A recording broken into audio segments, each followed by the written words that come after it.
Hi everybody. Excuse me. I just wanted to make a video about a treatment that I recently discovered that has really helped me because if anybody's wondering where I've been, there have been lots of things that have happened in the last half year that have been very difficult to deal with. And I had to move to another state.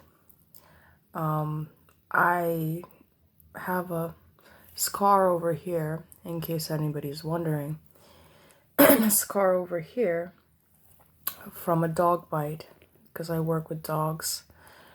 I had to get stitches for that. Just a lot of drama.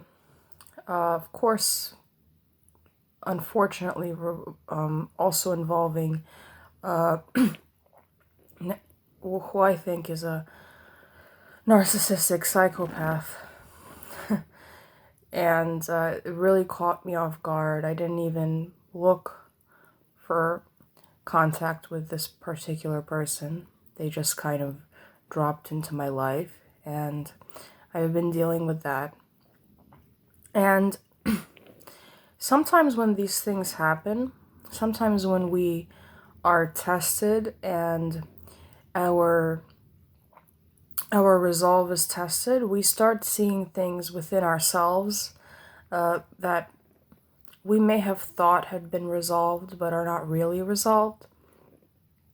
And prior to all of this happening, I felt that analyzing narcissism would give me some sort of power over situations, over things.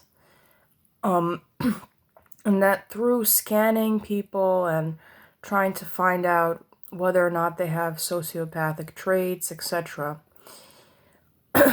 I would come to some form of peace within myself.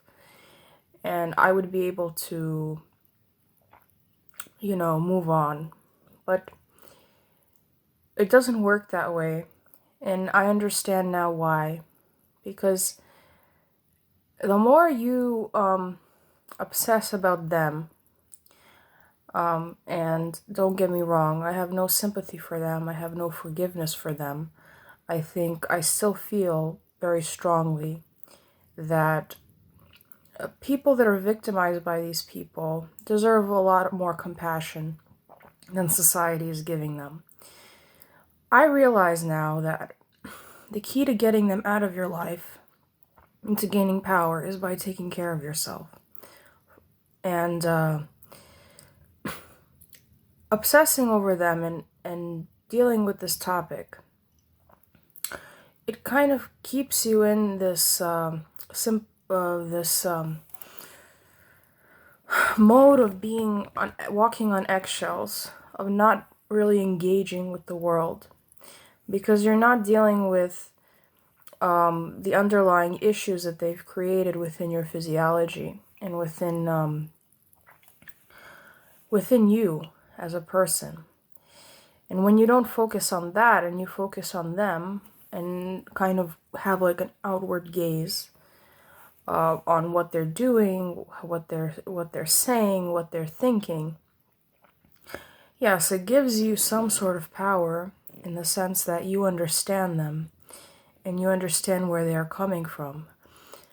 But at the same time, you're not really engaging with your own life, and you're not engaging with bettering your future. And that's the sort of realization that I recently had. And it takes a lot of effort to get here. But the thing is that they're not going to disappear. They're not, unfortunately, we're stuck in a cohabiting situation with these people on this planet. And the question is, what can you do as an individual to stifle them without engaging with them directly? And I believe it really is in improving yourself and the quality of your life and the quality of other people's lives. As a direct, by improving yourself, basically, you're improving other people as well, and you're in a better position to help other people. Because if you're in a fogged out, depressed, anxious state, constantly scanning for this population of people that people don't even really even know exists, you're still in a kind of closed off battle with them. And that may be okay in the moment, but when it permeates your entire life, that's when it becomes a problem. Because the challenge really for survivors of psychopathic abuse is to attune to other things and be able to channel the new information that they have about psychopathy within a context basis, within the context of the situation. And if you can't switch from thinking about them to thinking about something else, then there's a problem, within you that you have to solve. I've seen from my own experience that you can't treat this through talk therapy alone. You can't have any clarity. You can't move forward through talking about it because the structures within your brain have been affected. There are certain systems within your nervous system that have been affected. So there are lots of examples of people that have so much clarity and so much insight, but yet, it doesn't really help them move on with life and be happy and be fulfilled in any way. I consider myself a person that falls into that category. That's why I'm making this video.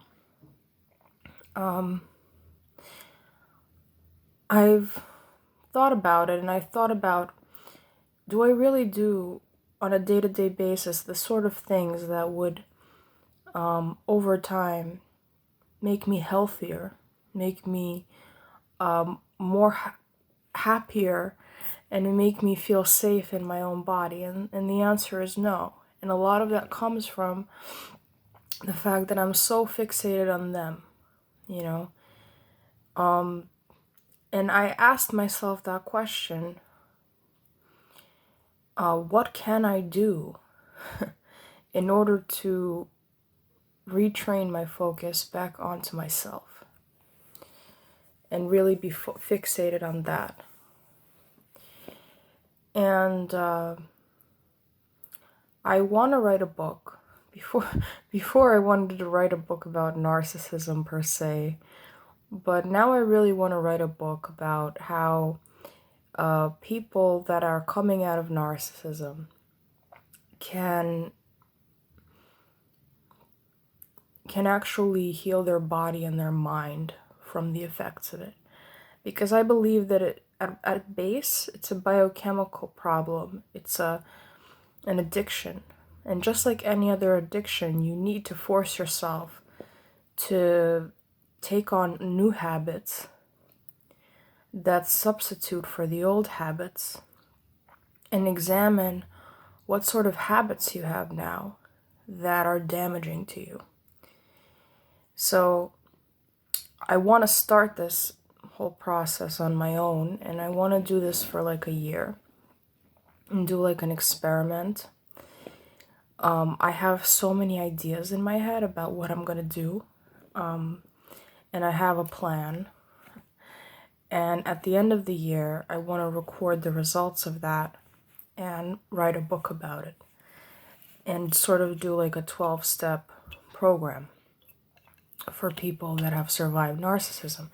Because what I find is the biggest problem is that we don't want necessarily to dwell on these things, but our physiology is not allowing us to not dwell on them.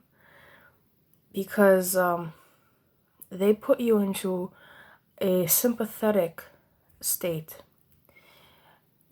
sympathetic dominance. If you know about the rest and relax state and the sympathetic state is a state of constant fight or flight, anxiety. That's why we scan the environment to see for danger.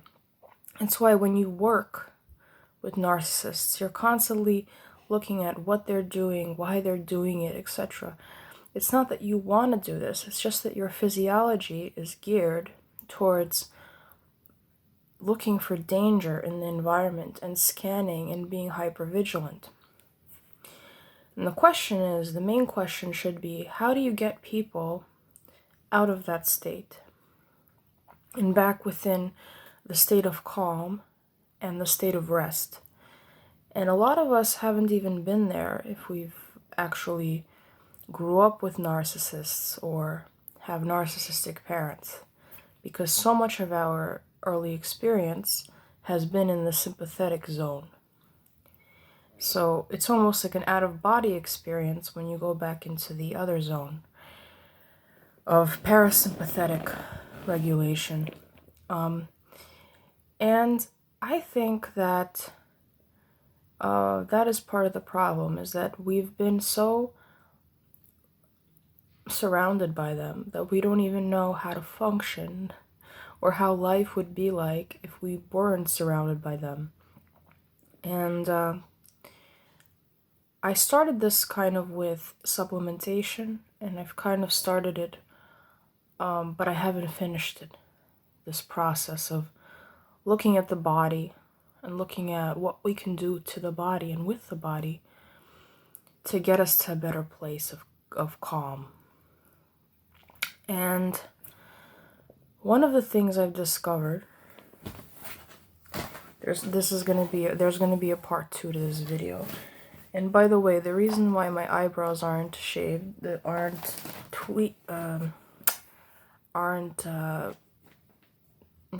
taken care of, is because I have a scar here from the dog bite. So I don't want to rip the skin off too early and re-injure it. So let me just see.